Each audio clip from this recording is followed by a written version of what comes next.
is defined as an artwork that sends you over the moon, leaves you in awe, really gets to your heart or your soul or makes you giddy, but just fills you with emotion. And I'm sure each of you have that. If you think in your mind, who's my art crush? Some piece will come at you, or some artist or several artists. And so I have many crushes, but my main crush, my big crush, is Melissa Meier. And so lucky for me, we are also friends and have worked together several times. And so I've coerced a very shy artist whose artwork is anything but shy, which is the same for Carina, the second guest, into saying yes. And then we taking this one step forward and having my art crush's art crush. So I want you all to say hi to Carina. Carina, can you show yourself and just say hi along with Melissa? Hi, this is me, Carina. This is Carina wearing one of her amazing artworks, which we're going to talk about. And Carina is joining us from Berlin. And it is, gosh, 10 o'clock at night there. So no, actually I'm near Munich. Oh, Munich. Sorry. Yeah. Germany, at least yeah, Germany. Yeah, definitely, that's right.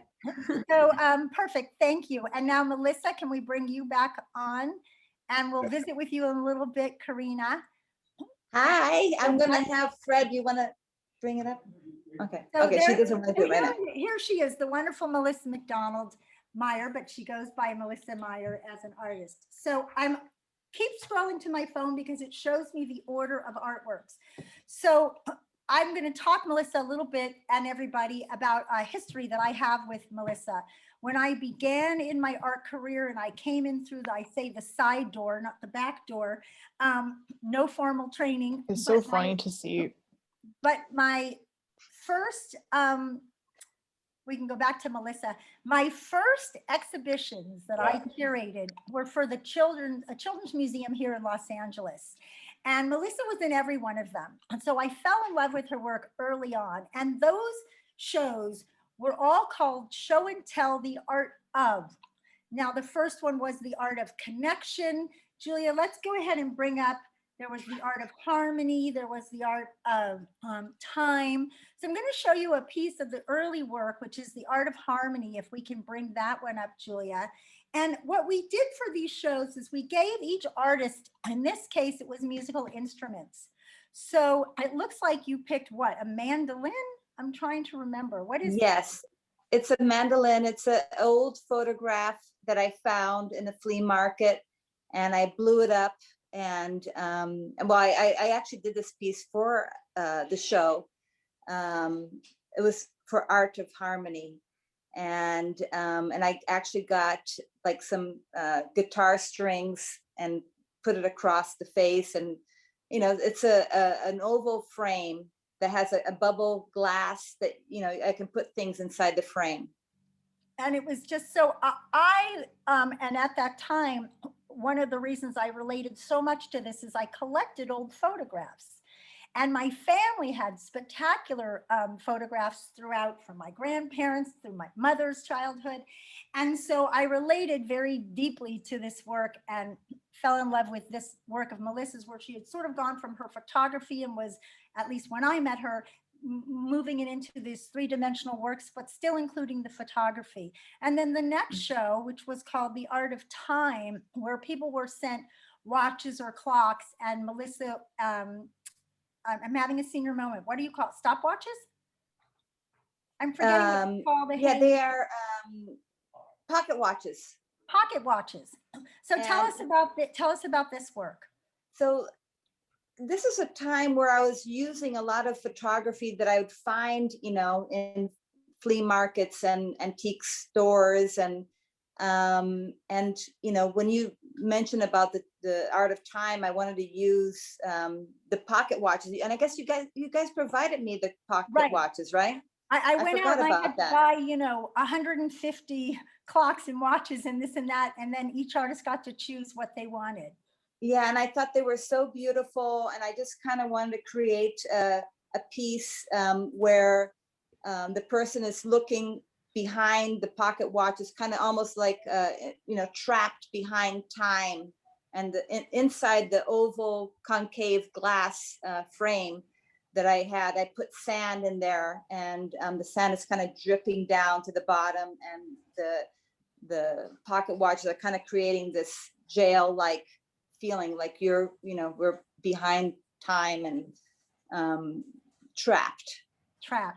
And Yeah. and as you can tell, but it's harder to see in a photograph, everybody, but obviously the work is very three-dimensional. So you can imagine there's depth to these frames. So, and the glass part was like a bubble, it would come out. Just the frames alone were spectacular. Hey, it's an antique frame. That's what they used to do in the past. Yeah. Wow, okay. So that's the early work that I was introduced to Melissa. I want to just throw in that Melissa is from Brazil, and I met her when she lived in Santa Monica, where she is again. And after a few more works, we're going to talk about her move to Switzerland and the work that came out of that. Oh, that's nice, large like that. Thank you. So I thought next, Melissa, we would show some of the masks. I have 3 of the masks. Melissa has a different series of work.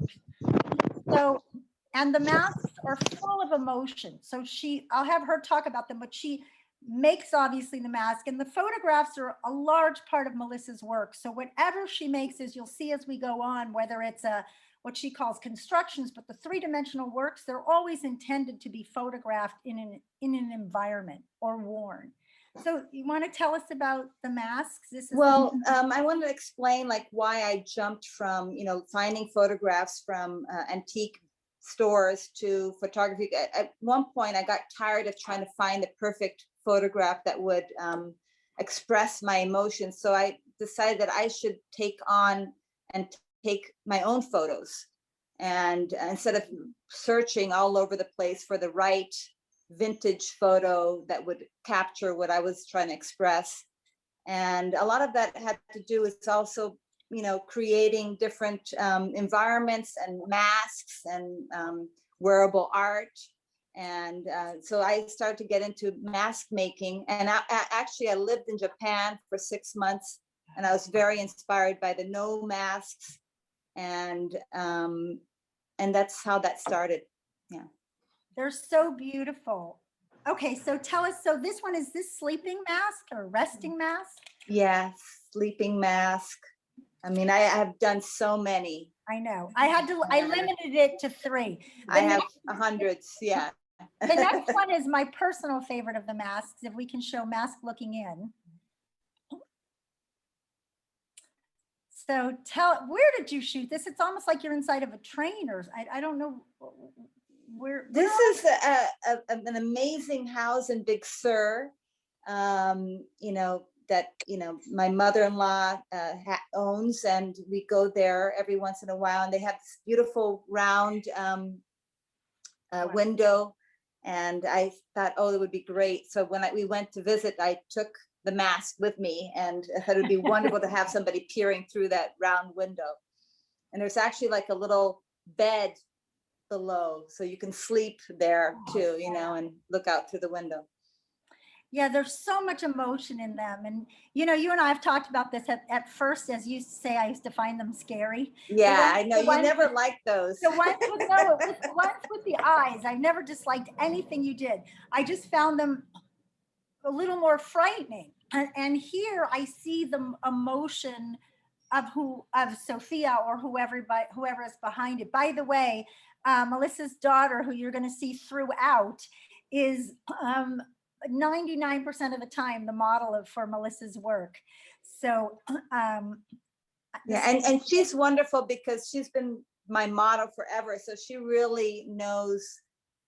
I don't even have to talk to her. She knows exactly what I want. You know, like we have this intuitive communication. And I mean, you know, my husband is always saying, you need to talk to her more and tell her what she needs to do. But she always delivers exactly what the emotion that I want her to do. She's got it. Okay, and let's do the last mask. Aww. This one makes me want to cry. You know, in a good and so, you know, it's, you know, the holding of that, the mask and all the feelings that that mask is feeling. And I love that there's only a nose on the mask holding the other mask. So tell me what's behind this one.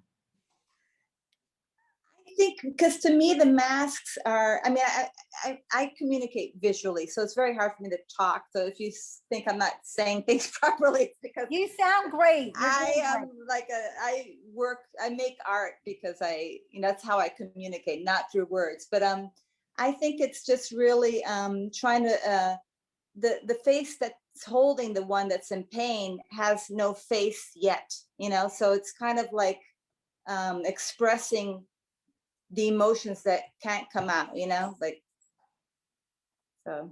It's gorgeous. Okay, before we bring up the next one, Julia, I just want to tell everybody that, and Melissa, you can talk about, because I'm going to ask you to, but Melissa and her family moved for 4 years or 5 years to Switzerland. Yeah, like 4.5 years. 4.5 years. And your father is Swiss, your mother is Brazilian. But they moved there and only came back a year and a half ago.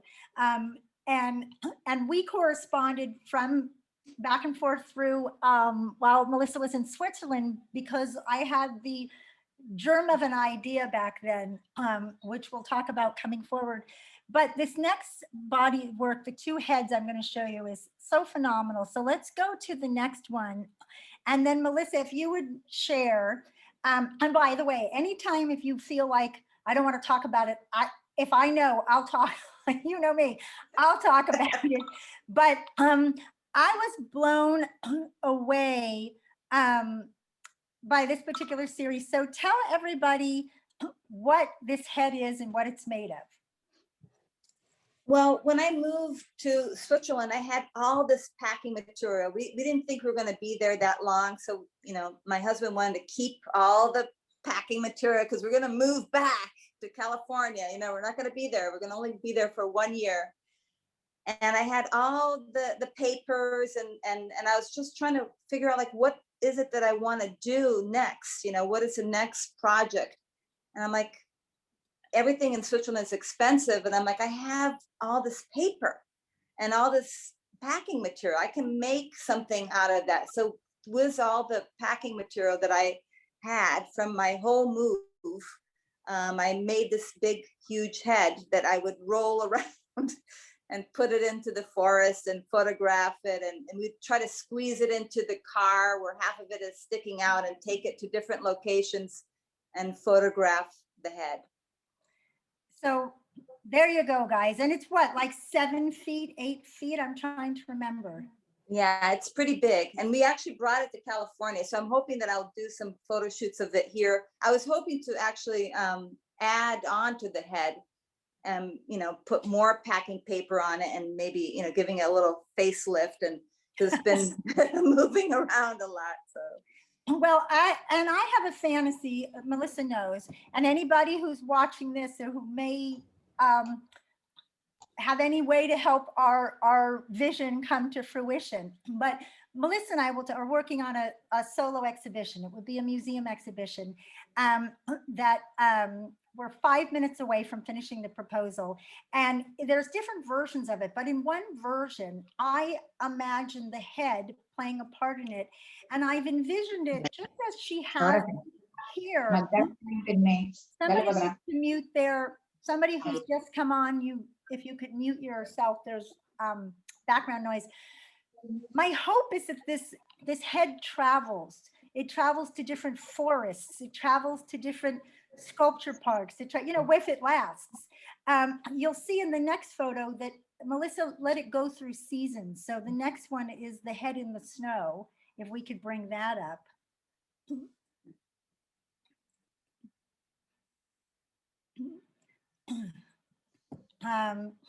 So when I first saw these after she had moved, I was completely blown away. This is part of what I mean with Art Crush. I was in awe. Awe is a great word for this when I saw this head and the fact that she took her packing paper and made it. And so you can all see more of her work on her website and also on her Instagram page, but I just chose certain ones to represent. And then the next one, Melissa, if you want to bring that up. So a big focus of Melissa's work and the work that she and I are working on together we have a solo show. Sorry, I'm getting crazy things coming up on my screen. Melissa has a solo show coming up at the BG Gallery in May. And then Melissa and I have the museum exhibitions coming up sometime, hopefully in the near future. And there's a whole series of her work called Skins and Constructions. And so this is faux fur. And again, her daughter is the model. And we're going to, as we go on today in this period, we're going to see some of the works live in Melissa's home and studio. But because the photography is so important, I wanted to also show you these beautiful photos. So here we have fur. Let's see what's next. My phone keeps closing on me, so I can't see what's coming up. Okay, so Melissa, so now we're in Switzerland, and this is where she started the series of these pieces. Am I correct? Yes. And this Well, I actually started them in California. with the stones, and I started with the leaves that I had in my garden, you know, from the magnolia leaves. I was sewing them together. And then I started to decide to do other organic material constructions. And so this is one that I did in Switzerland. I lived right next to the forest, and there were all these sticks, so this is sticks. So this is sticks. And next we have stones. And actually the show Melissa and I are working on is called Sticks and Stones. Let's bring up stones. So for me, I want to just say, I feel like I am showing off my crush to whoever is on, like each one sends me over the moon. And I don't know if people are feeling that, who don't know Melissa's work, are having that same kind of emotion that I have. But can you imagine putting these together? And she's so prolific, and she works well. When we show another one, I'll show you how fast, what seems to me like how fast that she works. But so this is stones, and this was also I did a museum show in 2019 called Dress Rehearsal, and there were 11 artists in it, and all the works were dresses depictions of dresses or things to wear made from non-traditional materials. So we had 5 very large format photographs, of which this was one, as well as the sticks ones that you just saw. So this must weigh how, 1 million pounds, I'm guessing. It was very, very, very heavy. Actually, my husband and I had to put it on the model, and this is not my daughter, but we put it on the model, and then we'd have to take it off, take some pictures, and then take it off because it's so heavy on her head that she couldn't, you know, stand it. And originally, what I wanted to do was to have this stone veil kind of floating, like flying almost, like it's light. And I had wires trying to hold it up, but it was so heavy that the wires couldn't hold it up. So I'm like, okay, let's just photograph this, you know, where she's seated and comfortable.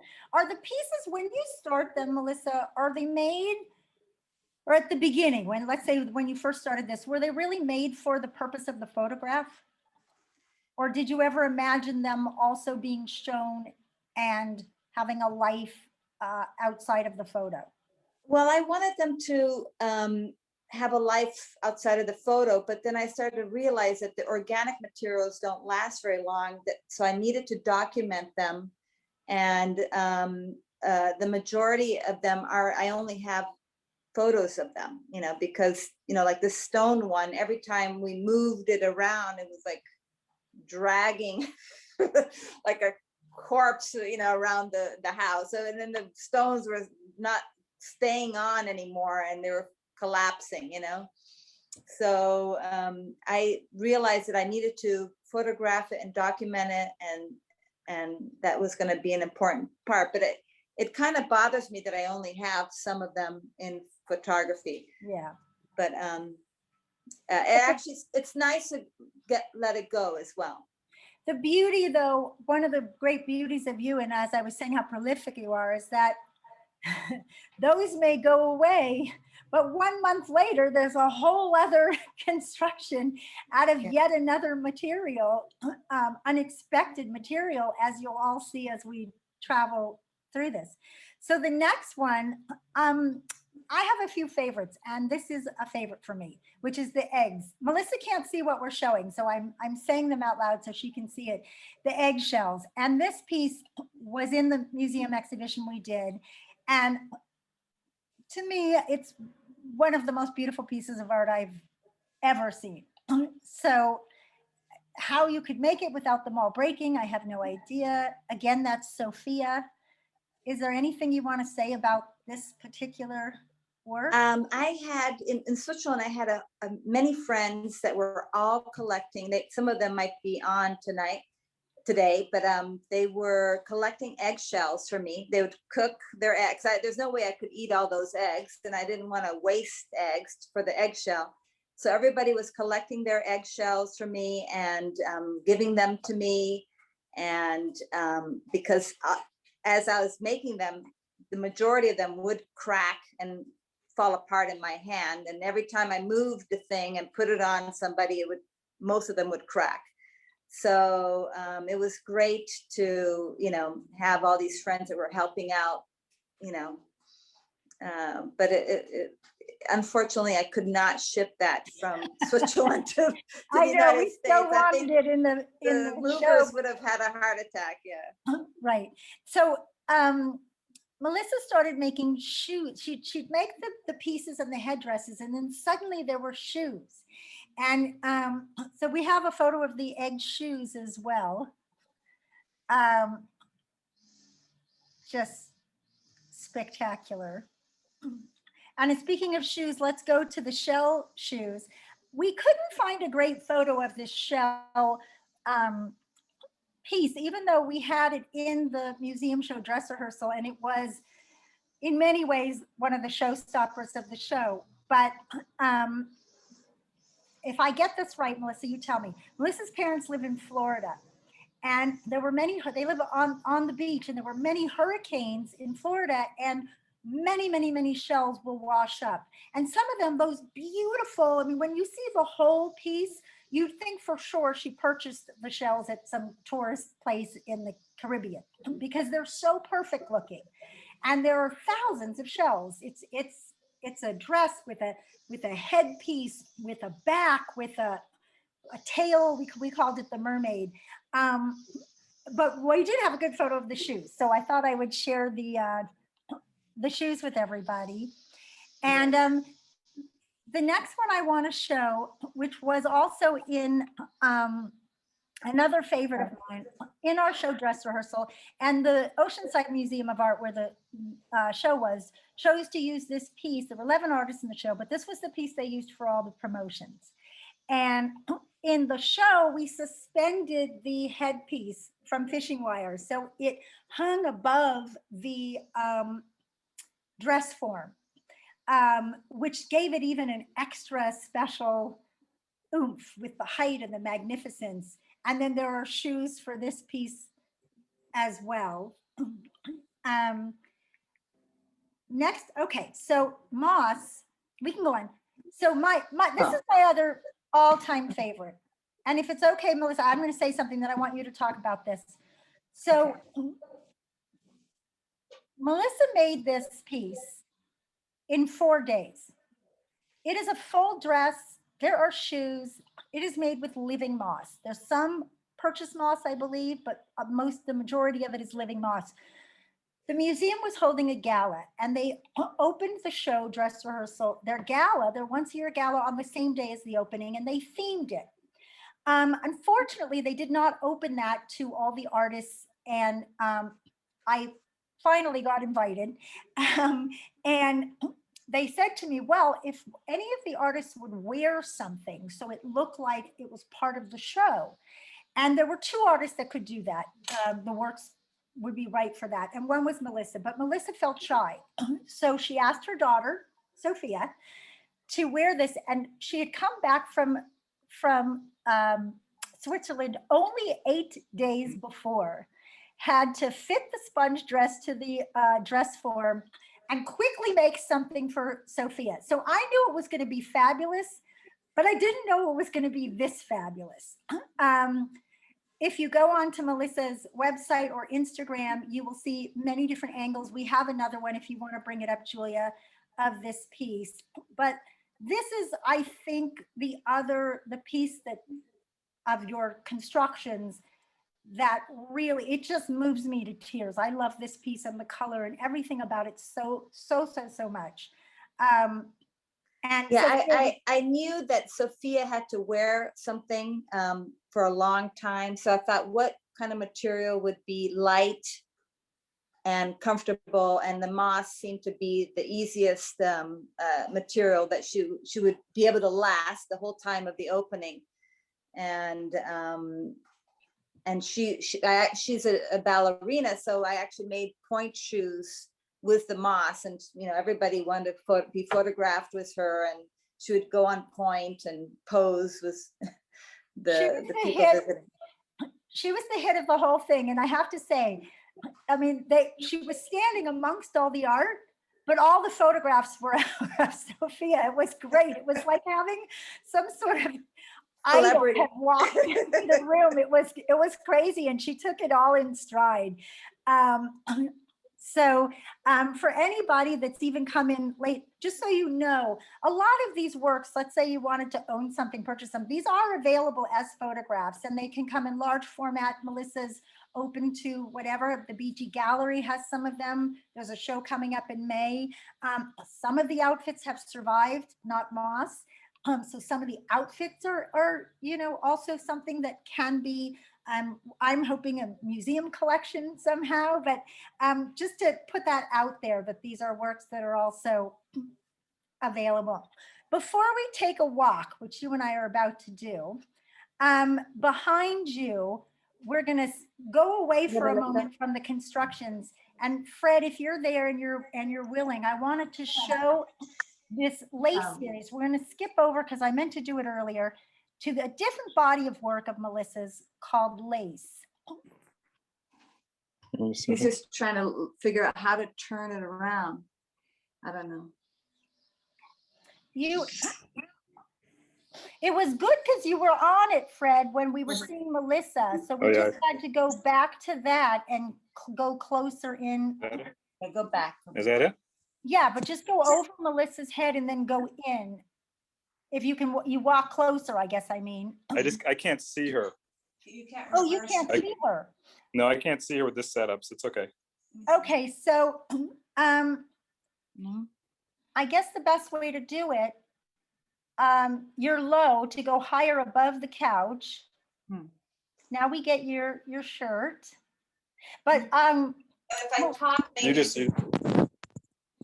Lace series up. We can sort of get it there. Your fingers are, you sort of got it. If you move your, whoever finger, which of you, and you move that away, somebody's hand is blocking the screen, one of you. That's your hand. Okay. Sorry, everybody. Hi, everybody. Okay, you're kind of there. There you go. If you stop right there. I don't know why I don't see myself, but okay. Don't worry about it. Just, well, it's a little hard for people to see, but so let me, oh, there, now I see. Okay, now there I you see. go. Okay.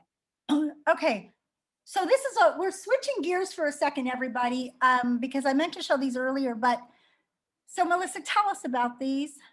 There you go, that's perfect, you got it. Okay, so these, it's kind of complicated because we're not going in order, but these were made after the oval frames that you showed, the antique oval frames. I actually wanted to make, to start photographing my art for the first time. And they're called the Lace series. And so hard because I'm not able to move That's it. okay, But you're right there, it's perfect. You can see that all of these pieces are cut from lace. And yeah, and I did a whole series on them, and I kind of like this series because it feels like this woman is getting like, it's almost like exploding into her stomach and just reaching out to the the last one. They're so gorgeous.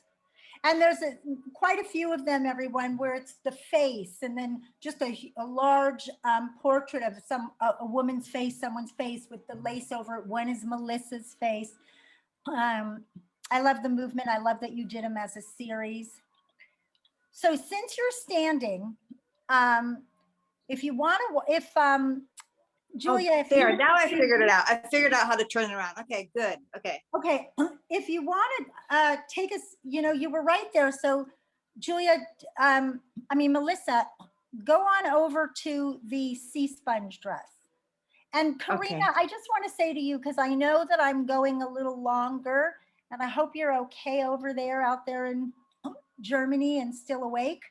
Are you doing okay? Okay, good. She might be muted. Okay. She's muted, but I saw her. Okay, so here we are, everybody. Here's the sea sponge. Sea sponge shoes.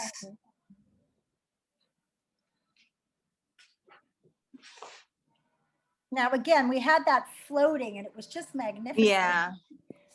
I have these mannequins just to hold it, It's 'cause I perfect. can't do that in my house, have them floating. So And then- Melissa had to quickly make, don't go there yet. Okay. Melissa had to quickly make the sponge bigger because the dress form that was purchased was a little wider than the original one. So she came to the museum or picked up the piece, added more sponges and brought it over to the museum, a few days before the show opened, having made it larger for us. Okay, Julia, let's go. Melissa, you stay there.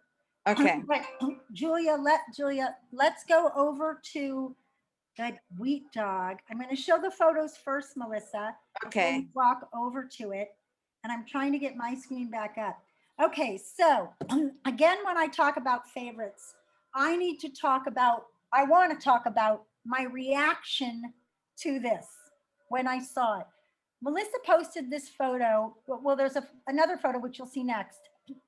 And it was just the dog. And then this photo.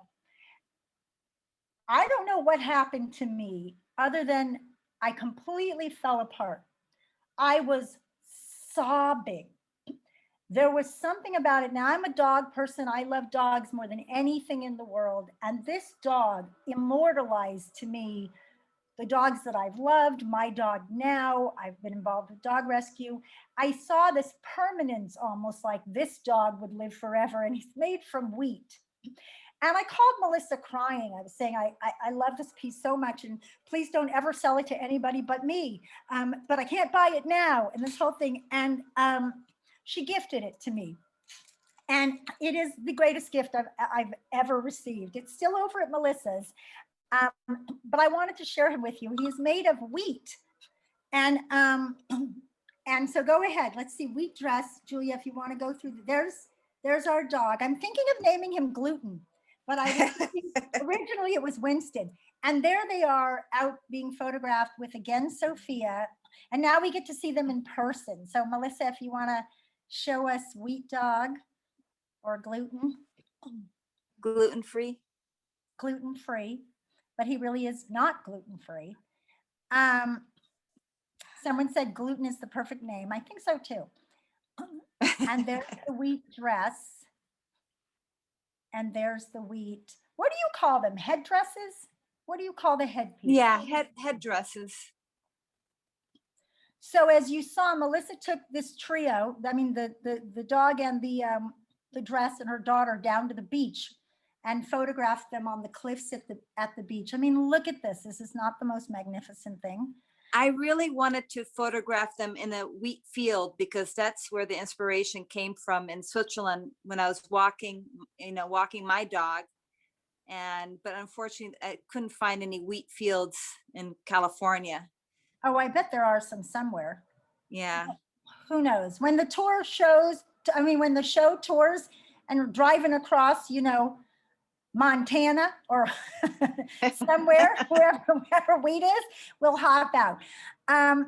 Okay, now we're going to have the luxury of going with Melissa into her studio. Okay, hold I'm on. going to see some more of the works live before we go over to Carina.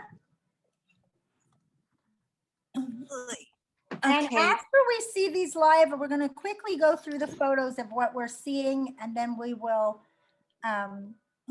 so just tell us the materials in each as we go through. So this one is. Oh, your sound went out. Your sound went out. Melissa, you're muted. Well, I don't know if you can hear me, but you're muted. I think they're trying to figure that out. So Melissa, Well, I'm not. you're back. Okay. Okay, So so the shell piece, and here is quills. that's porcupine quills. Yes. And Okay. then here is rice. Okay, everybody, look at this. One piece of rice at a time. You were making this a little before quarantine started because I was there when you had done maybe the hat. The hat came first, I think. I'm not sure. Yeah, the hat came first. I felt like I needed to do something that was kind of meditative and where I can just really just, focus on one little section at a time and so I made this piece. I'm sure you'll see photos of it. And, I'm going to show the photos quickly after we go through this. Okay, and the next one, which is a brand new piece, I don't have other photos of that, but tell us, is that a kitty? Yeah, eucalyptus. It's hard to hear you, but Melissa is saying eucalyptus. Yeah, eucalyptus. I'm in the garage, so I'm sure my Wi-Fi. The Wi-Fi, eucalyptus. Okay, this is the newest work. Yes. And these are they called Sweet gumballs. Sweet gumballs. You know those sharp things you're walking around and sometimes they fall on the ground and they're sharp and pointy? That's what this is. This is the most recent work. You see the headpiece. And I'm actually making boots, but I'm not done yet. Okay. And then here's popcorn. popcorn. Now, Melissa was invited by the Oceanside Museum to be a part of a different event and a fashion show right at the beginning of, was it at the beginning of quarantine or in the summer? They did it as a virtual. It was in October.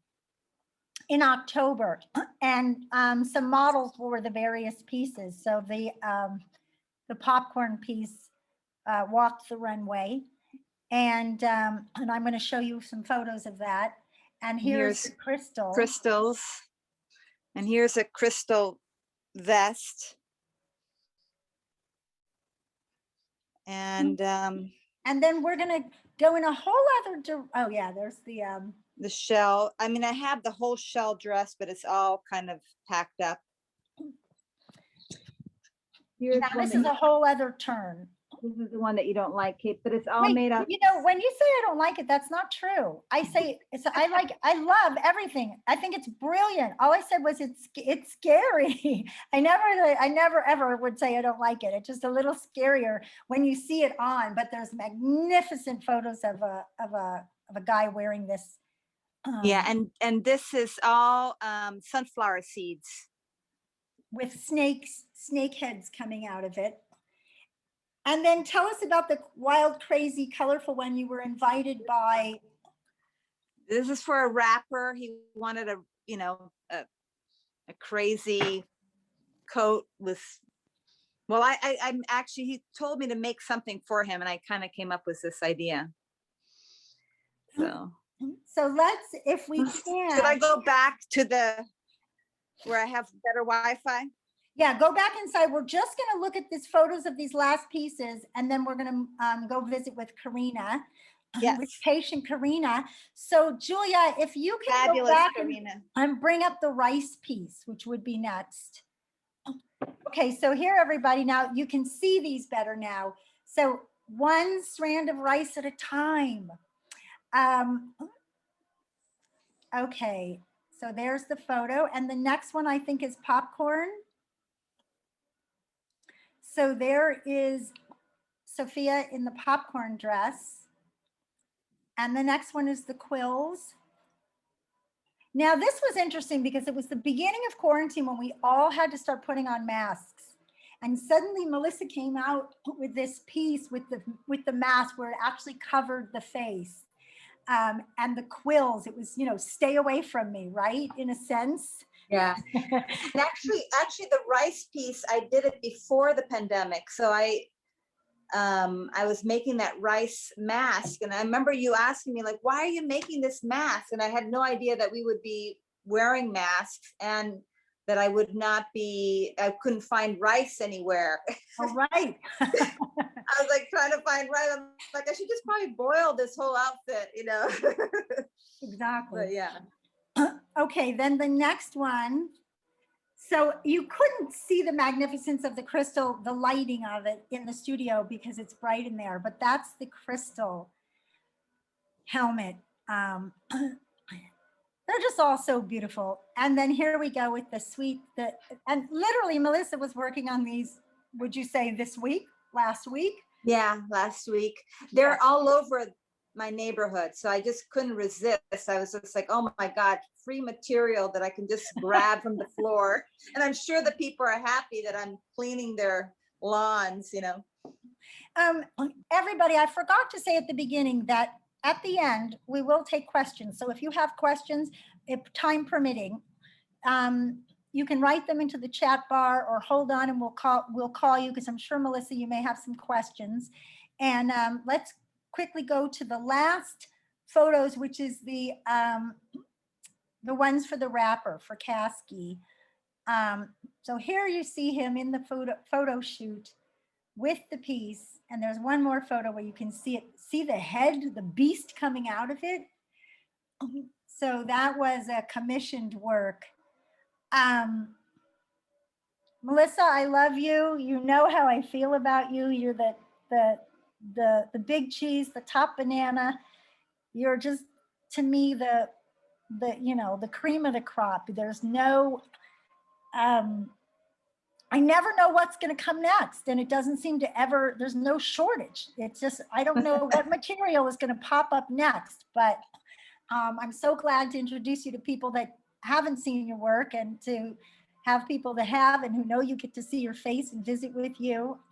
And now, thank you for your patience. We're going to go over to Carina. I hope I say it right. We've been practicing.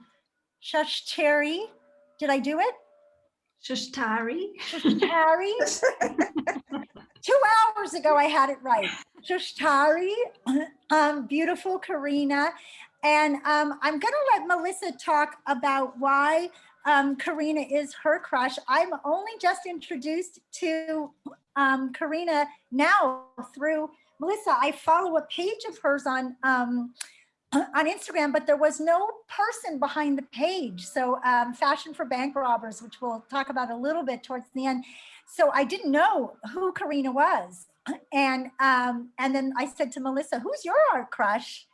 And she said, Carina, and gave me her name, and then said, oh, she's the one, by the way, who shares my work a lot on Fashion for Bank Robbers. So one of the things that I love about you, Carina, is your joy in sharing other people's work, including your own. There's something really beautiful about that. And you and Melissa are kindred spirits for sure, which you'll see as you start to visit with some of Carina's work. We don't have as much of Carina's as we did of Melissa's, but I'm going to have you, the work she's wearing, I'll have you two talk about it, but it is made from coral. No, it's not coral. It's not coral. It's not? But Isn't the coral? No, it looks like coral, but see, this is why I'm turning this part over to Melissa right now. and Carina. And what we're going to do quickly is that we're going to show 2 photos first of yours and talk about them. And then we're going to show the short video you sent, which shows a 3D process of how Carina works. I hope you're not all hearing, a gardener is outside. There's loud drilling. So I might, if it's annoying, Julia, if you can hear it, you can go ahead and mute me. And if you can't hear it, then I'll stay with you. Okay, Melissa.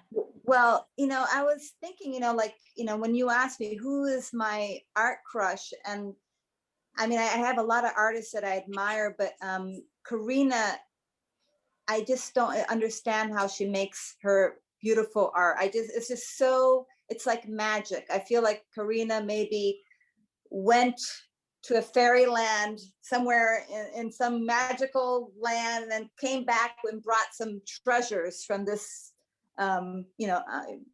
unusual world. And I just, even the way she makes her work, I don't quite understand. Like some people, like I love their work and I'm like, that's a brilliant idea, but I can make that, but I can't make what Carina does. And I would like you to explain, what is your I process? couldn't make your work either.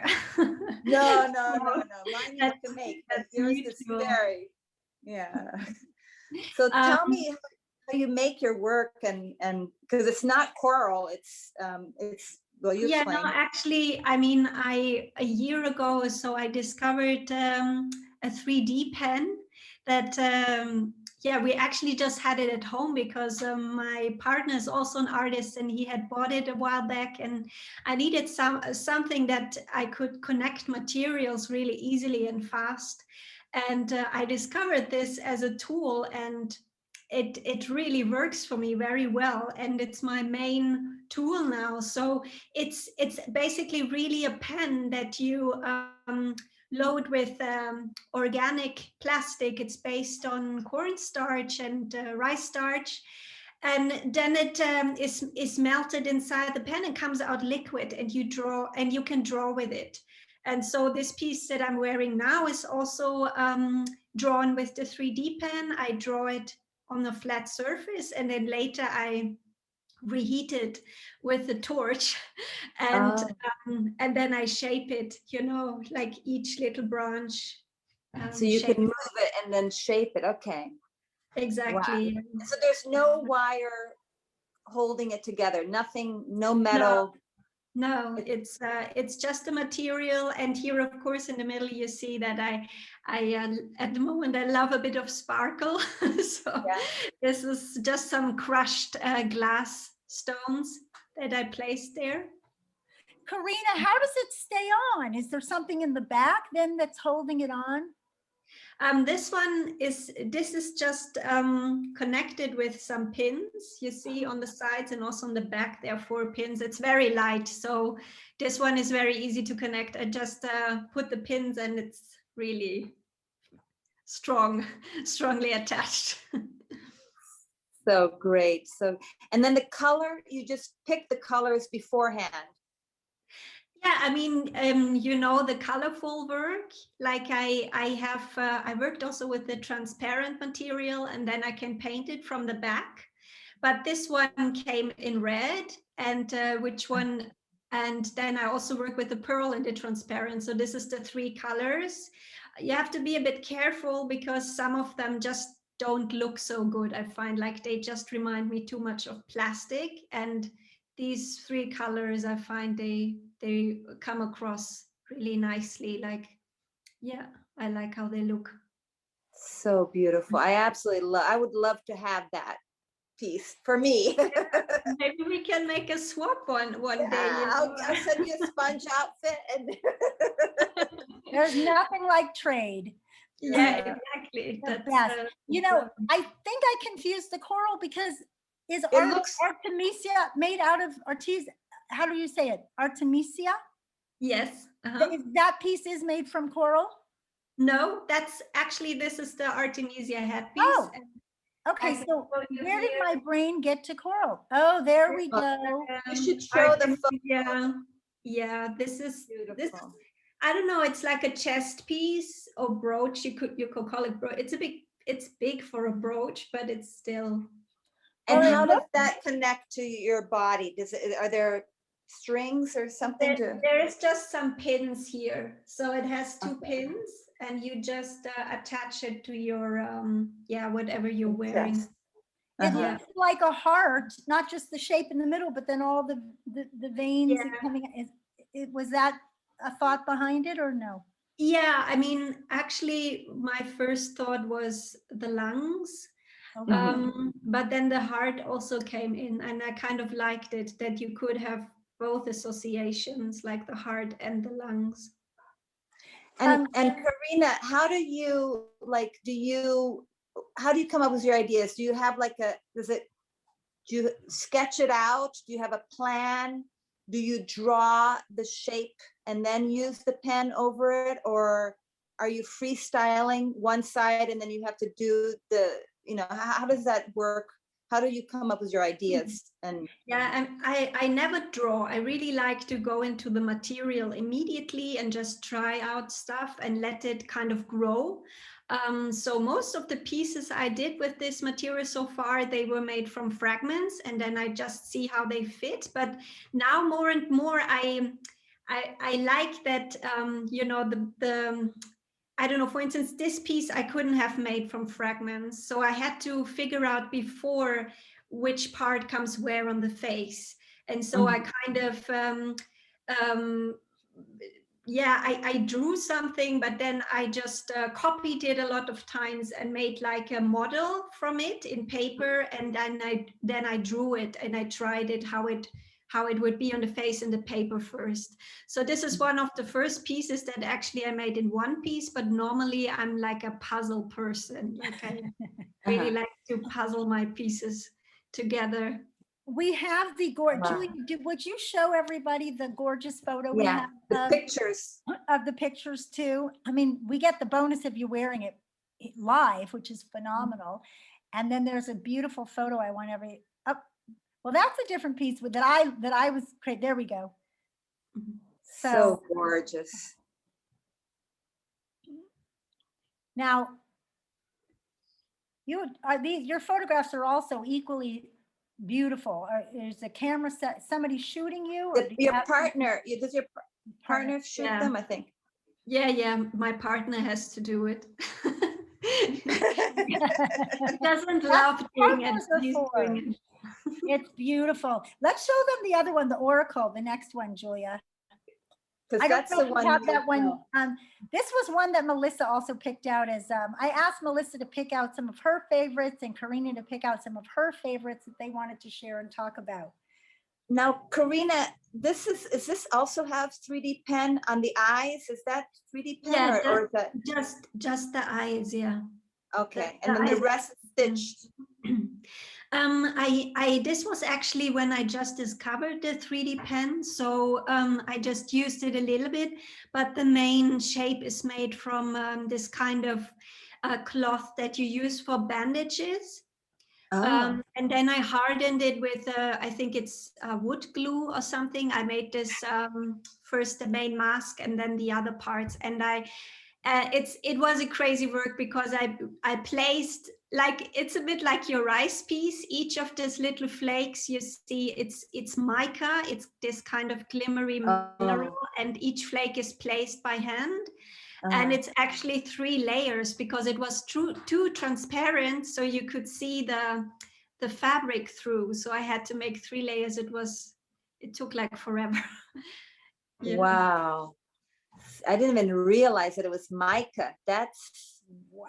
And it's so fragile, right? It's so thin. So maybe the layering gave it a little body, maybe like a little.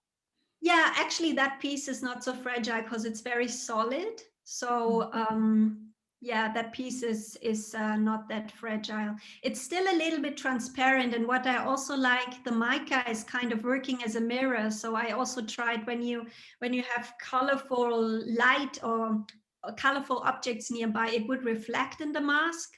So it kind of was also like a mirroring the surrounding, which I thought was really interesting. Wasn't intended, but sometimes you have this nice unintended effects. I love this piece.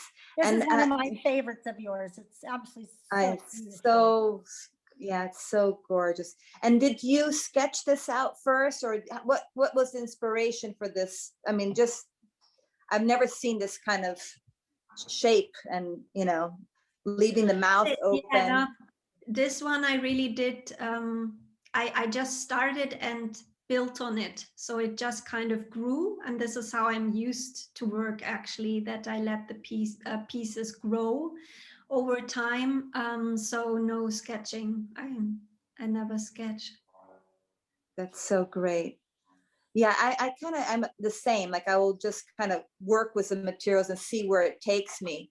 But sometimes I will like have a flash and I have a vision of what I want, and then I sketch it out so I don't forget. And then like a shape or something that comes to my mind.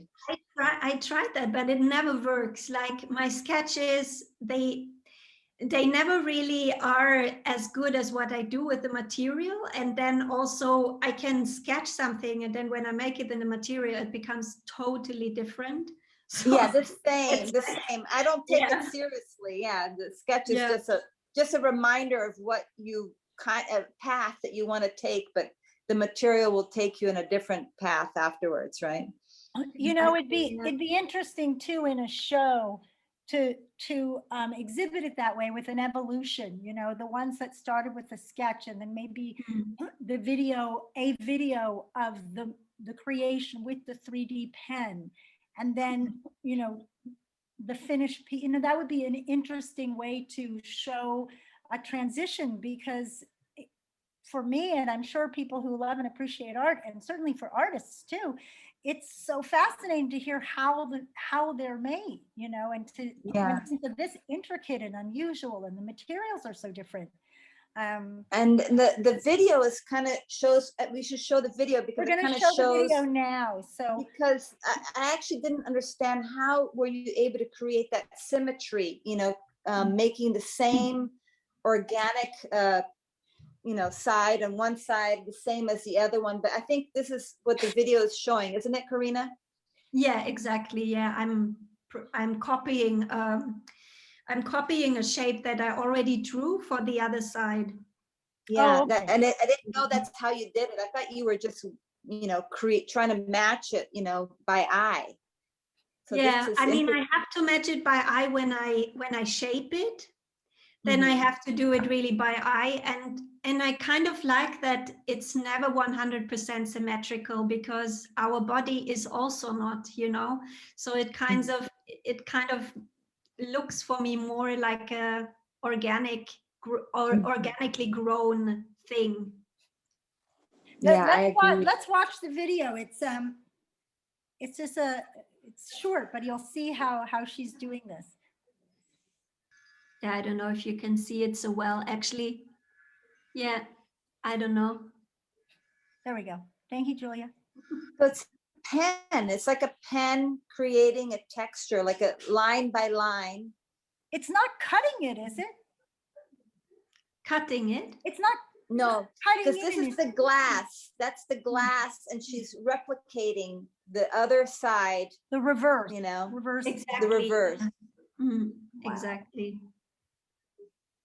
I bet you were excited when they came out with this 3D pen. You know, I mean, we just had it at home, and actually the first one I worked with it twice, and then it was damaged, but I was already hooked, so I had to buy a new one. The new one was much better. So Oh, that's so yeah, it's fun, you know, because my pieces, I'm so surprised at how it. Okay. So, no, I just wanted to say that before, my work took very, very long to make, and it was always a struggle I had, that I worked really on a piece like for 3 months sometimes. And this pen gives me really, it gives me speed. I can work relatively fast. I mean, I'm by far not as fast as you, Melissa, because I mean, you are turbo speed, but I'm much faster now. How long did it take to make the face? This mask that you're wearing right now? Maybe a week, like with the planning and everything. So yeah. Wow. I wanted to show, let's go to the Lonely Beast, which is the next one, Julia, that we were gonna, the third one. Lonely or Lovely? Lonely Beast. Lonely. Beast, yeah. I think this one is so beautiful.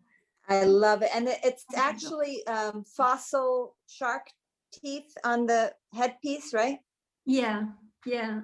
fossilized shark teeth, because I mean, I created this kind of almost lace-like pieces. Excuse me, I have to drink a zip. It's great that she has a straw so she I doesn't know, damage Mel. her. Yeah, otherwise I couldn't drink. I mean, these pieces I made with the pearl color, they're a bit like lace looking.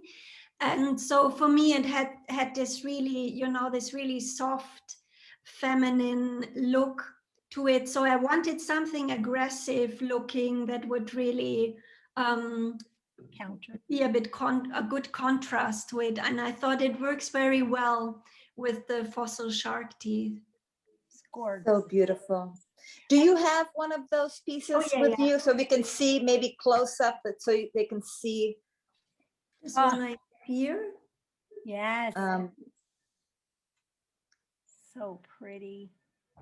Let's see, there we go. Now we go. amazing. There, now I can see it. So beautiful. Gorgeous. It almost looks like a little bit like bone, you know, part of it, you know. Exactly. Yeah, I was thinking that with the fossil shark teeth, it almost looked like a skull of a kind That's of a what I thought creature. too, yeah. Yeah. Some ancient animal. Yeah. It's Yeah. so gorgeous. Let's show the next piece. Is it the same? I couldn't tell if it was another version, if there's two different works or a continuation. Julia, will you bring up the next one that looks like it's part of Lonely Beast, but or it's an entirely different It's a whole different piece. different shape. Yeah, now I see But it. using the same, the shark Same teeth as material? well. Yeah. What is the name of this? What is the name of this piece? That's another Lonely Beast. I made a few, it's like a whole series with the shark teeth that I titled The Lonely Beast. So I made 3 masks and these 2 brooches and a few necklaces. So there's a couple of pieces, also bracelets, earrings. Like I really like to create all this other, like, yeah, like Melissa is doing it also, you know, you start with the mask is kind of giving like the main idea for the character, but then you kind of build the character with the other pieces as well. So Would you ever beautiful. consider making a dress, like really doing a whole outfit out of I it? would love to do that, but I told you this another day that I mean, I come from the jewelry world, so you know, I'm used to work small and give so much focus on detail, and I just think technically I'm not there yet. I don't know how I would do that, and my pieces are still hard. Maybe that comes also from the jewelry that I work with hard materials yet. So I don't know yet how to put it into a dress. It's still more on the jewelry than on the, you know, dress or clothes or like, yeah, on this side. But Carina, when you went to school, was it for jewelry or was it art school or? Yeah, I mean, I did a traditional apprenticeship as a goldsmith first. So really, you know, working with gold and silver. But I realized very, very quickly that this is not really my thing, you know, like work super, super exact. And then I went to the Academy of Fine Arts in Munich, and they have a jewelry class. So I studied there, and yeah, yeah. And since then, you know, I make, we call it contemporary jewelry, art jewelry. And now more and more, I call my work also wearable art, because I like to, you know, I like that it might work in different areas, that it's not necessarily jewelry. It could be also like a fashion piece, or it could work like in a, you know, that it's, I like if you give it different names. I don't know. How would you, I mean, how do you call your work? Do you say wearable art, or do you say? I kind of like to sculptures? say, Kate doesn't like it, but usually I say like constructions, because I still see myself as a sculptor. I don't see myself involved in fashion, really. I still see myself as an artist, and so I call them constructions, and I don't know where it's going to lead me. I don't know if I'm always going to do something that people are going to be able to put on, but at least with that name, it can evolve into whatever I want it to be, Yeah, I mean, it's for me very interesting now to make pieces that they work as sculptures or as jewelry pieces or as fashion accessories. You cannot really pin them down, and this is kind of, I like this. I like that it's not completely clear what it is. It's somewhere in between and could be, yeah, whatever you want it to be, whatever you use it for. True. So beautiful. I think this is the Met Gala piece. We were saying that. Yes. This is your Met Gala. I know. Gala work. Let's go to, tell me if I'm saying this right. Irrlicht? Yeah, Irrlicht. Yeah, I used the German title because I think in English it's Willow the Wisp. Do I say this right? And I thought it sounds a bit silly, so I liked the German. I like the German word better. Irrlicht. Irren is like to get lost or to wander around, and Licht is light. So I thought it's poetic. I totally see you as a fairy, as a nymph in the forest in this piece. This is one of my favorite photos of your work, because I completely see you with this, with the porcelain skin dancing through the forest wearing your. So beautiful. How did you come up with the idea of putting this veil in? Is this part of this nymph or this character? Yeah, it was like this dress had so many layers, and then it just didn't work for me, like just wearing the dress and this kind of face frame. And then I tried to, I don't know, like to wrap it around me, and then I put it over that. Oh wow, this is it. This is my look today. I love it. It's so great. So beautiful. Let's see, what do we have next? My phone keeps closing on me. So Julia, if you want to just move to the, Melissa, you can see now, right? You can see what they are now. I can see it because I revert. Yeah, I back. Okay. So when I asked you each to send me favorites, there were some you both sent the same work, and this is one of them. I love this. And you have that there too, so I know we get to see it. Yeah, I have it here too. What is it about this one that makes it one of your favorites?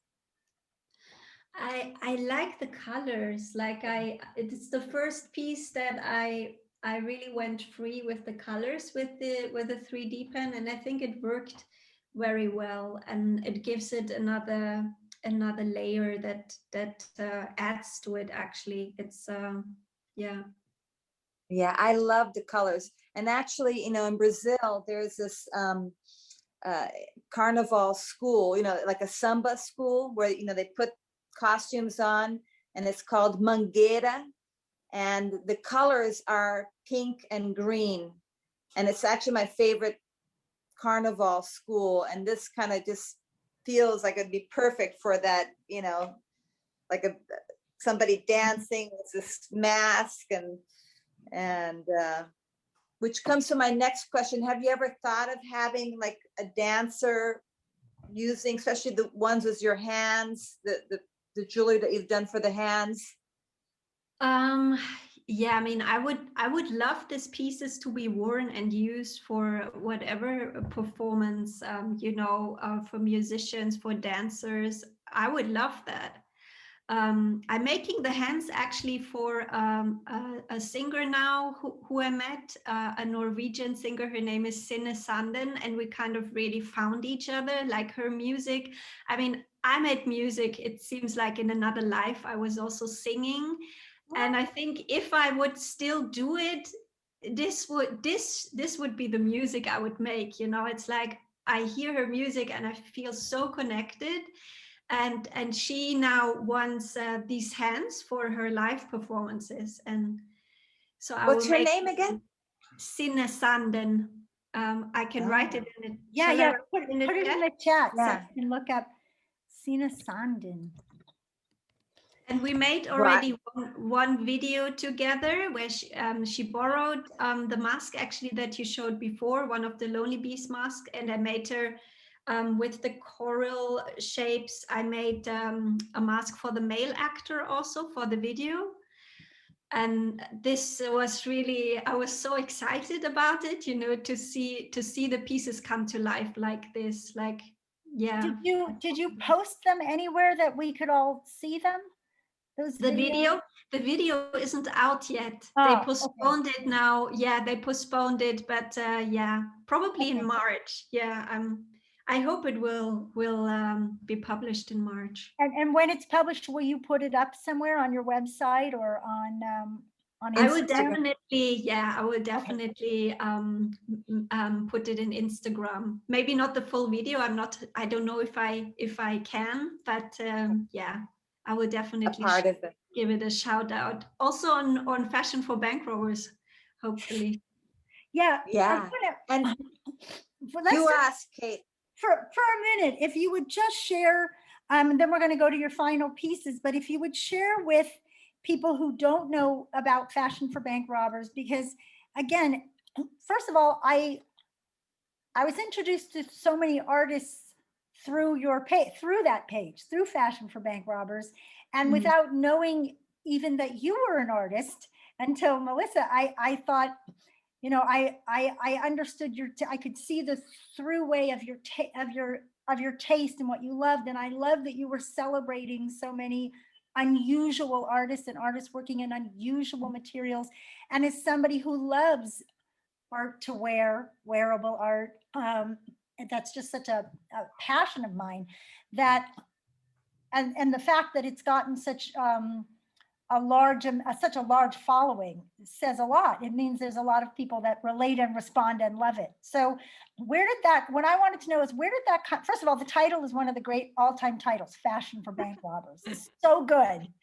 So I wondered how your brain went, just like, what would I wear if I was robbing a bank? But where did you get to the name and then creating the page, and did you know most of the artists, or did you discover them? You know, when I was still making only jewelry pieces, I didn't make the mask and stuff, but I was so interested in this subject because I love the transformation that wearable pieces make with the body, you know. And then, I mean, I came to the logical conclusion that the biggest transformation takes place with a mask, also with a headpiece, but more even so with a mask. And I was collecting these images. I just wanted to see, are there other artists out there that are interested? Is it at all a topic that is contemporary, you know, because, you know, this, you know, masks from many different cultures from the past, but is it something contemporary? So I collected these images and I was just blown away. You know, I had then this beautiful collection. I just thought like, maybe that's interesting for other people too. And I just started sharing it on this, on this Instagram page. And it seems that many other people also are interested in masks because, where did the great name come from? How did you come up with Fashion for Bank Robbers?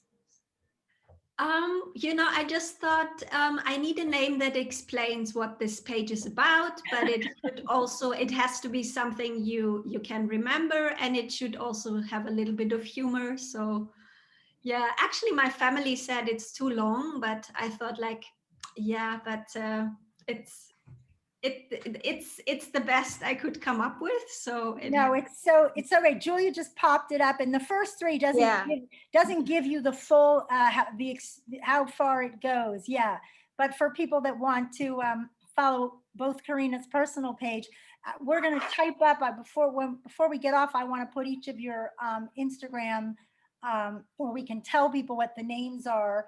So it's Melissa Meier Art, I think, is yours, right? Or we can type, if you'll each type yours into the chat Later. bar, so people can lay at the end, so people can follow Yeah. your. We have a few other, we want to show your hand, the hand. Oh, yeah, but wall. just going back to the fashion for bangles, I don't know how she does it, because every day she posts something unique and different that I've never seen before. And yet she's able to do the amazing art that she does. You know, it's unbelievable.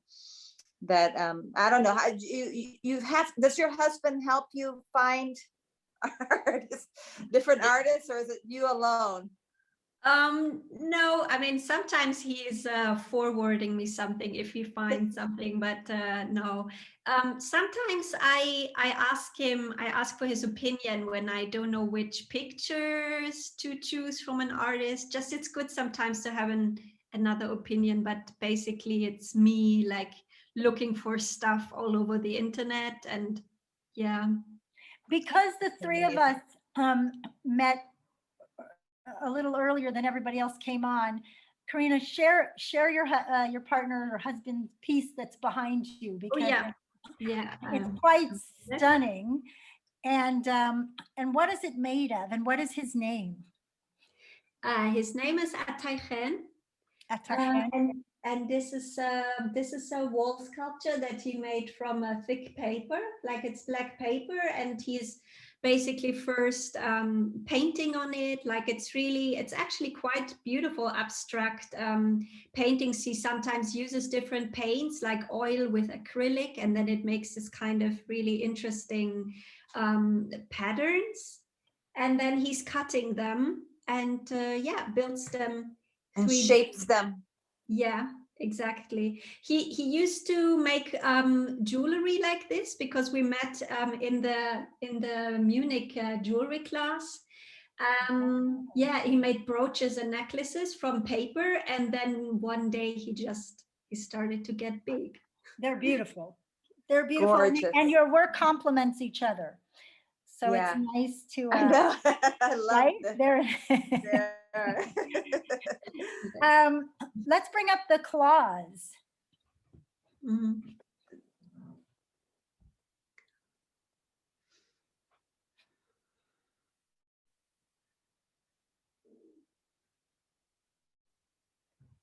Now, are those the same material that you're using with the same with the 3D cutter? This is again The mica. mica, yeah.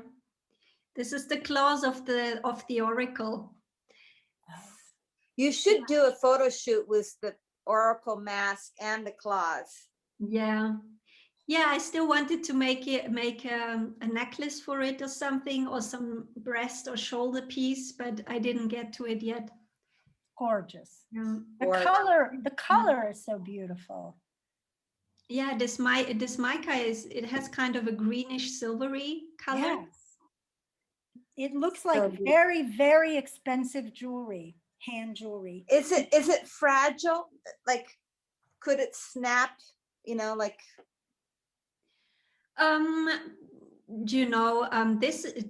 This parts I drew with the 3D pen, and then I covered it also with 2 layers of the mica. So I think the more fragile part is the connections, because I just stitched it together. Mm-hmm. But it can move. I mean, actually, I have to make a video of it. It's quite nice when you move the hands, the spikes open, and it looks really a bit creepy. I find.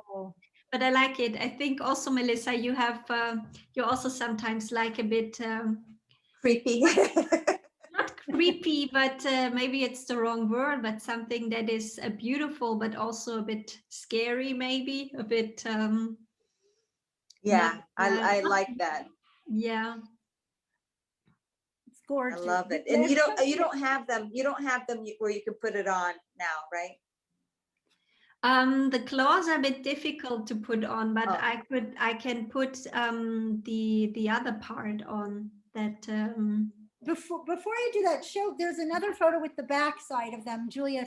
If you don't mind switching this over to so you can see them. Oh, gorgeous. So they're your fingertips slip in, and it's only on the top in the back, and the long part is on the front of the hand.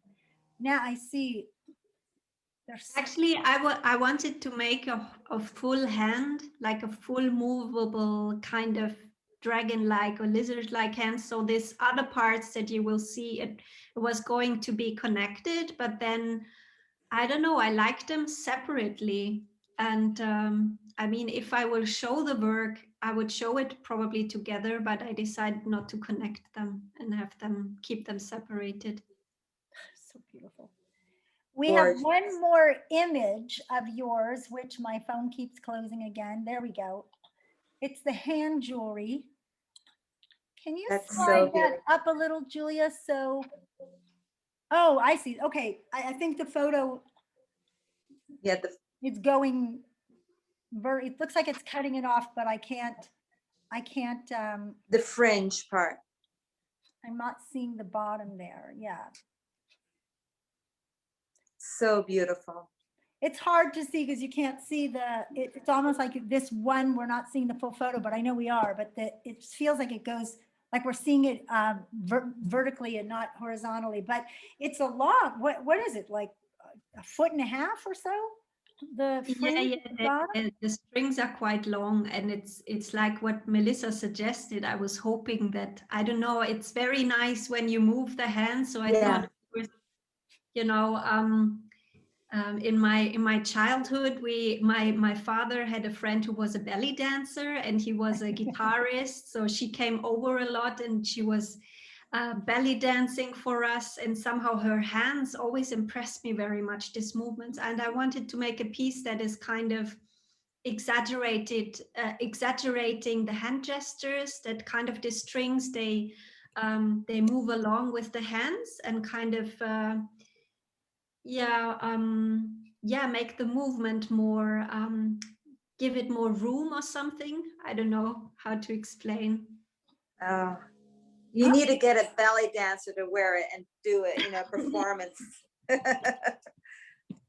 Yeah, I mean, Sinne, the musician, she is also a very good dancer. So I think it will be really nice if she will wear it.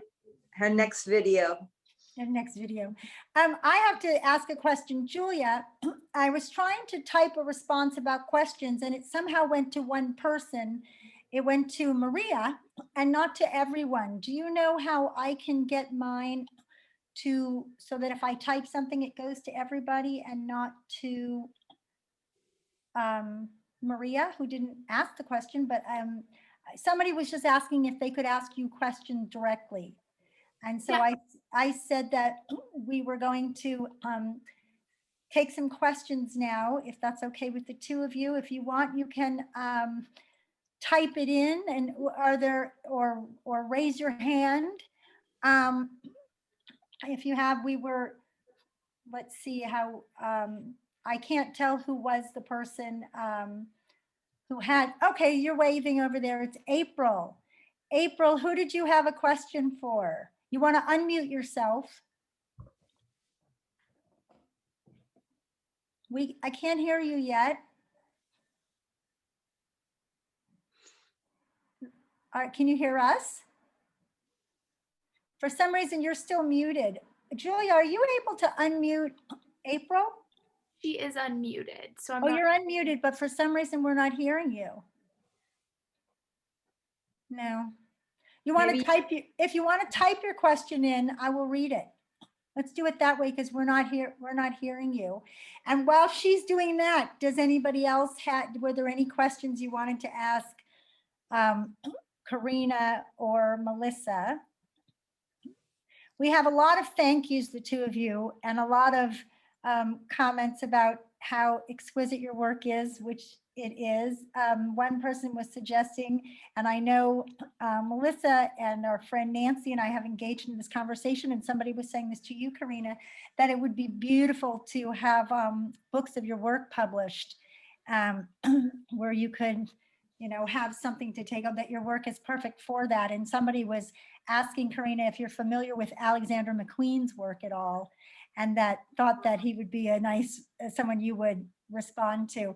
Okay, April's raising her hand again. I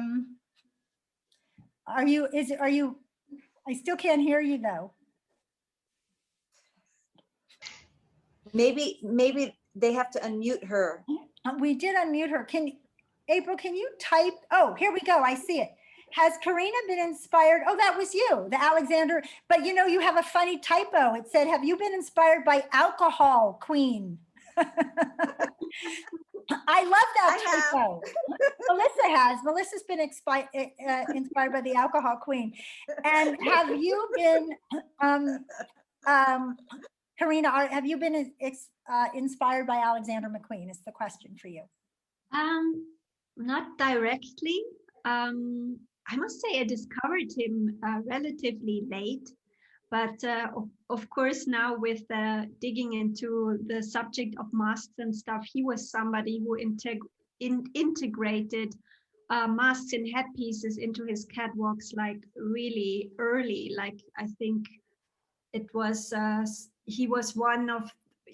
was one of the first doing it, or one of the first to bring it back. So of course now when I was looking for pieces, I discovered his work, and I'm so sad that I missed this exhibition that traveled through the world. Everybody told me it was so amazing, and yeah, I would have loved to see it. Me too. I'm sad I missed Me too. Yeah. But at least he does have coffee table books we can enjoy. My dream is to make a Fashion for Bank Robber coffee table book. I mean, Yeah. I think this would be really, really nice. Perfect. Yes. Subject of masks and stuff. He was somebody who integrated masks and headpieces into his catwalks like really early. Like I think it was was one of the first doing it, or one of the first to bring it back. So of course now when I was looking for pieces, I discovered his work, and I'm so sad that I missed this exhibition that traveled through the world. Everybody told me it was so amazing, and yeah, I would have loved to see it. Me too. I'm sad I missed Me too. Yeah. But at least he does have coffee table books we can enjoy. My dream is to make a Fashion for Bank Robber coffee table book. I mean, Yeah. I think this would be really, really nice. Perfect. Yeah, she's been talking about that. I would totally want one of those. Oh, sure. Perfect. Does anybody else have any, anybody else have any questions they would like to ask either of the artists? If so, it's hard for me to see all of you, so I won't say raise your hand, but you can type something in if you have any questions. While we're doing that, would each of you, Carina and Melissa, type your website and your Instagram pages into the chat so people could copy and paste that if they want? I don't know how to do that. Oh, so Melissa, you click on where it says chat at the bottom. Well, I know, Melissa, tell me yours. I'll type it in. Do mine, because I'm on an Okay, iPad. And it's so different. is the website Melissa Meier Art? Yeah, melissameyerart.com. And then the Instagram is Melissa Meier. Wait, you're going too fast for me. I'm dyslexic. Hang tight. Meier. That doesn't look like I spelled it right. MEIER art.com. And then Instagram is the same, right? Yeah, it's just Melissa Meier Art. Same without the .com. The dot. Okay, so we've got you. Oh, Karina's got, great. Carina put yours up there. And Carina, put your own too, not just Fashion for Bank Robber. I did. Oh, you did. It's okay. Now I see it. Great. I wanted to say has a question. Melissa's art crush, and she's mine too. So it was perfect. They're duo art crushes. Well, maybe someday we'll collaborate. We'll make something together. You guys, as you were talking, as we were looking at both your work, I was, as my brain often does, I could very clearly see an exhibition with the two of you combined. It's very clear to me. And I'd be thrilled to be involved doing that. So, but I can see it easily. So it'd be a beautiful, beautiful show. I would love it. I think, is that you saying somebody has a question? I have a question. Who's saying I have a question? Alexis has a Oh, hi, question. Alexis. Okay, tell us your question.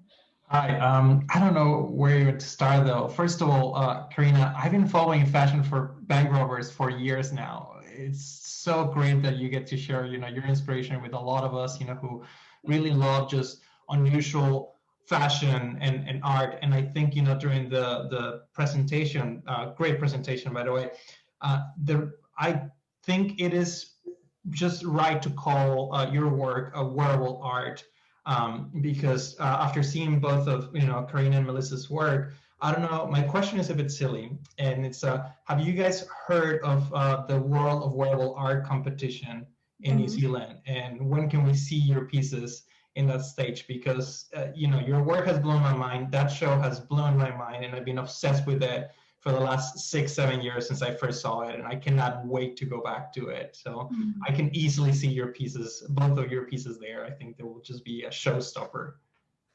Yeah. Well, they actually reached out to me and wanted me to do, and I've been wanting to submit something, but every time I want to submit something, I realize that my work is organic. And to ship it to New Zealand, they have very strict rules about anything, that's a seed or, or something that can create any animals or, so I'm like, I'm going to do it, but I have to think of something that's not organic. So what about you, Carina? I just didn't go yet, that full body. I didn't make this full body pieces yet, and I think you definitely need it if you go on such a big stage. I think my work is maybe still too small for such a big stage. I could imagine. I mean, yeah, I love that show. I think it's brilliant. I found amazing artists through them, and yeah, I mean, if I manage to go that big like Melissa is doing, hopefully, I mean, I would like to, then yeah. Maybe I do the bottom part and you do the Yes. There you Teamwork, go. right there. There you go, girls. we'll work together. Artist groups that apply there or that participate, it's often groups actually of artists. I saw. Because they make quite a few different ones. Yeah. Carina, I was thinking earlier when you said that too about working small, what about if there was a piece and the whole piece wasn't made by, so part of it, or have it made, it's a black dress of some sort, whether it's long, whether it's full, whether it's short, I don't know.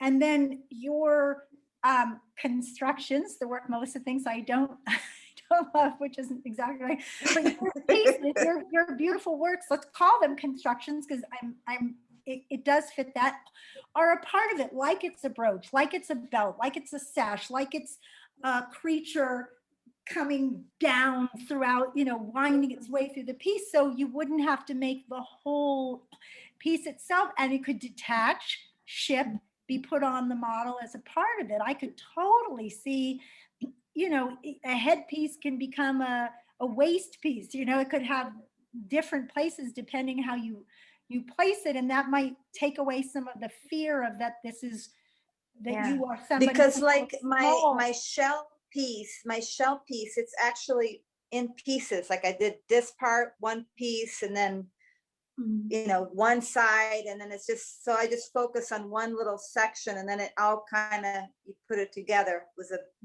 belt or something, Yeah, definitely. Yeah, I mean, I'm trying. You can do it. I think so too. Slowly getting bigger, but it takes me a lot of time somehow to. You can call us for your cheerleading committee. We can be Melissa and I can be your support team. Yeah, that would be very lovely. Okay, so if we have one more question, we would take it. Otherwise, we had a nice long, I know we're past your bedtime, Carina, and I appreciate you. So I'm still totally awake, so it's Oh, fine. good, perfect. Um, we had some concerns. Perfect. But what I wanted to say is this to each of you is this was so thrilling for me. Since the beginning of quarantine, I've done a handful of interviews, primarily through BG Gallery with different exhibitions we did or something I did. At the beginning, I was telling stories from bed in my pajamas, which is right behind me. You know, so it's a whole other way, right, to see art, view art, and it's what we have right now. But there's something thrilling for me to show off my crush and to see, I can totally, now I have a crush on you too. And as a friend of mine, a longtime friend and art collector, Peggy, had put up there, she had to go, but she said, now I have 2 new art crushes with lots of exclamation points. But this was really particularly thrilling for me.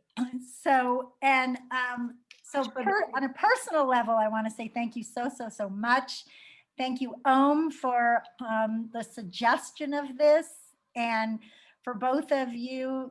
I think it's so interesting that you both refer to yourselves as shy, but your work is so, like you said, you don't like to, Carina or Melissa, speak about it, but the work is so larger than life, no matter what the size is.